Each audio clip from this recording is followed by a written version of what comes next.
वहाँ नहीं था, उसे बाली ले गया था। इसलिए वहाँ भी राम दशरथ ने कहा आपने मेरे प्राणों की रक्षा यहाँ भी की है, आप मुझसे वरदान मांग लीजिए।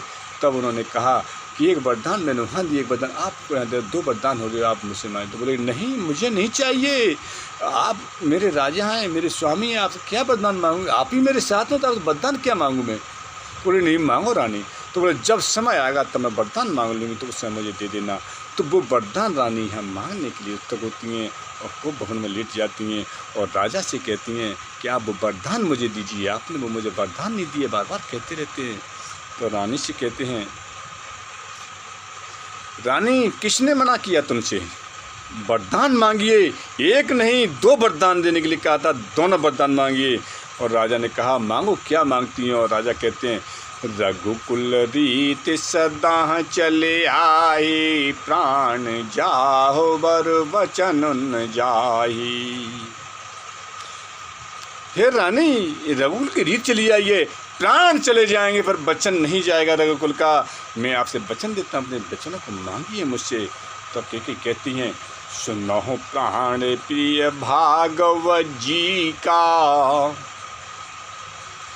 द्योहु एक बर भर तहें टीका, मांगहु दूसर बर कर जोरी, पुर बहु नाथ मनोरथ मोरी।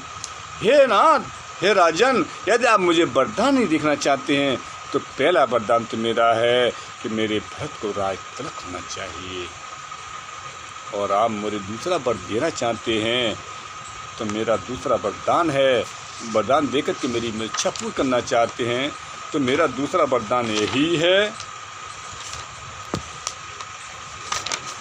कि क्या है दूसरा वरदान मेरा, सुनिए राजन। हाथ जोड़ के खड़ी होती हैं और कहती हैं आपसे दूसरे वरदान के लिए कामना करती हूँ, वो वरदान मुझसे दीजिए और मेरी कामना को पूर्ण कीजिए। ताउपस बीस विशेष उदासी, 14 बरस राम वनवासी। दूसरा वरदान है मेरा कि अपने बेटे बड़े राम को तपस्वी भेष में भेज करके 14 वर्ष का वनवास करे, यही मेरा इच्छा है। ये दोनों वरदान मुझे दे करके अपने रघुकुल की रीत को बचाइए, अपने वचन को पूरा कीजिए। ओहो हो। जैसे ही दशरथ ने इस शब्दों को सुना है, राजा के प्राण निकल से गए, अधर में पड़ गए, न ऊपर है न नीचे है, न सोच इधर देख पा रहे हैं न उधर देख पा रहे हैं। अब उनकी हालत क्या हो रही है ये राजा ही जानते हैं। राजा ने बहुत अपनी हिम्मत दिखाया और रानी से कहा कि रानी, पहला वरदान तुझे अभी दे रहा हूं और दूसरे वरदान में थोड़ा परिवर्तन कर ले, वनवास मत कहे, अलग राज्य एक छोटी सी गांव में जाकर पड़ा रहेगा, चाहे तपस्वी बन के पड़ा रहे, और वनवास मत मांगने से। राजा बहुत सोचते हैं, बहुत समझाते हैं रानी को, पर रानी की समझ में नहीं आ रहा। रानी ने सोच लिया कि यदि मैं राजा की बात मानेगी तो मेरे रघुकुल की रीत चली जाएगी। रघुकुल के बच्चन, रघुकुल बच्चन का मांगती हैं, रघुकुल रीत जहाँ चली जाए, बच्चन जाए, प्राण जाए पर बचन न जाए।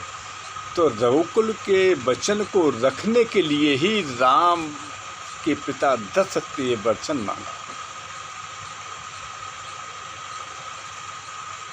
दशरथ भूल चुके हैं और केकई नहीं बता रहे हैं। जब राजा दशरथ ने देखा कि अब रानी नहीं मानेगी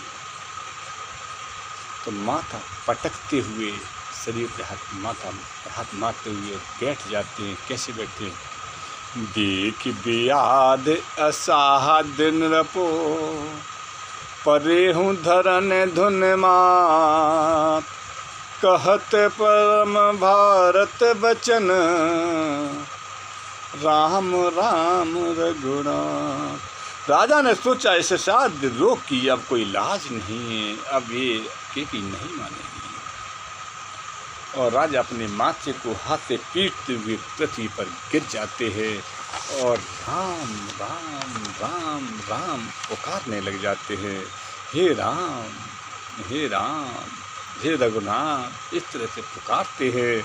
और मन से कहते हैं, सूर्य भगवान, हे सूर्य, हमारे वंशज, हमारे पूर्वज हैं, हम आपके वंशज हैं, और आपके वंश में आज ऐसी कौन सी विथा आ रही है।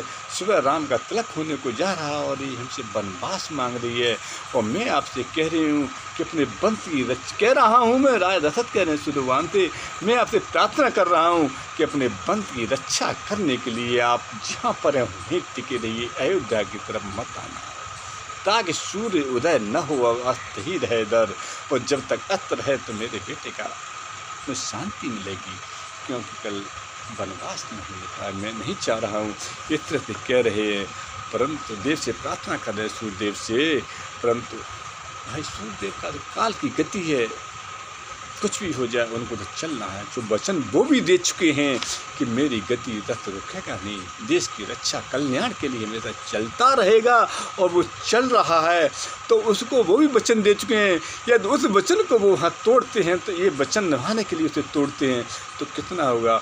और उस तोड़ के वचन तोड़ करके भी ये पूरा यहाँ नहीं हो रहा है, यहाँ तो वनवास होना ही होना है, क्योंकि पृथ्वी का भार सूर्यदेव को भी सहन नहीं हो रहा है। सूर्यदेव विचार है कि मेरे वनवास को हो जाए राम को, और तब पृथ्वी का भार उठे और देवताओं को कष्ट न हो, क्यों देवताओं में सूर्य भी तो आ रहे हैं, तो उनको कष्ट रावण इन अवसरों से उनको भी हो रहा है, पर हम दशरथ इस चीज़ को नहीं जानते थे। तो 10 सूर्य उदय होने की स्थिति आ रही है।